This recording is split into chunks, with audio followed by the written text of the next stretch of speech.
আমার ভাইরা, জাহান্নামের আগুন থেকে, জাহান্নামের ভয়ঙ্কর বিপদ থেকে আপনাকে আমাকে প্রতিনিয়ত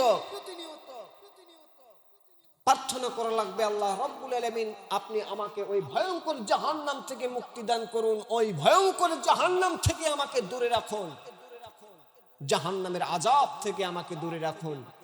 আমার ভাইরা, এই জাহান্নামের বিশালতা কত আমি বোঝানোর জন্য চেষ্টা করেছিলাম।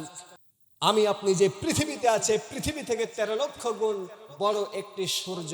আমার ভাইরা, ওই সূর্যটাকে যদি জাহান্নামের ভিতরে নিক্ষেপ করা হয়, আপনি আমি অথবা ছোট বাচ্চারা যে চকলেট খায়, এই চকলেটটা মুখের মধ্যে দিলে নিমিষের মধ্যে যেমন নিঃশেষ হয়ে যায়, আল্লাহ রাব্বুল আলামিনের নবী বলছেন ওই বিশাল সূর্যটা জাহান্নামের মধ্যে যদি নিক্ষেপ করা হয়, নিমিষের মধ্যেই একেবারে নিঃশেষ হয়ে যাবে। এত বিশাল জাহান্নাম আল্লাহ সুবহানাহু ওয়া তাআলা তৈরি করেছে।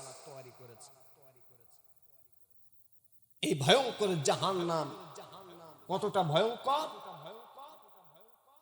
জাহান্নামের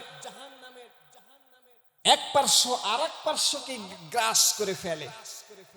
আমি হাদিসের মধ্যে দেখলাম, জাহান্নাম আল্লাহ রাব্বুল আলামিনের দরবারে প্রার্থনা করেছিল, আল্লাহ তাআলা, হে রব, আপনি জাহান্নামকে এত জ্বালানো জ্বালিয়েছেন, আমি জাহান্নাম আমাকে এত জ্বালানো জ্বালিয়েছেন, আমার এক পার্শ্ব আর এক পার্শ্বকে গ্রাস করে ফেলেছে।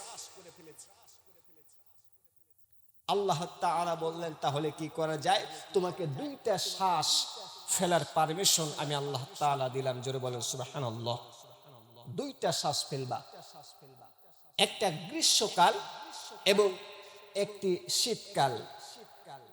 তার মানে হলো যে গ্রীষ্মকাল প্রচন্ড যে উত্তাপ, প্রচন্ড রোদের তাপে যখন আপনি মাঠের মধ্যে দাঁড়াতে পারেন না, ফাঁকা জায়গায় দাঁড়াতে পারেন না, তখন বুঝে নেবেন রাসূলের হাদিসে হচ্ছে এটা জাহান্নাম তখন নিঃশ্বাস মানে শ্বাস ছেড়ে দেয়, যার কারণে এই জাহান্নামের শ্বাস ছাড়ার কারণে এত আবহাওয়া এত প্রচন্ড গরম হয়, উত্তপ্ত হয়, যার কারণে আপনার আমার থেকে শুরু করে মানুষজনের অবস্থান করাটা অত্যন্ত কষ্টকর হয়।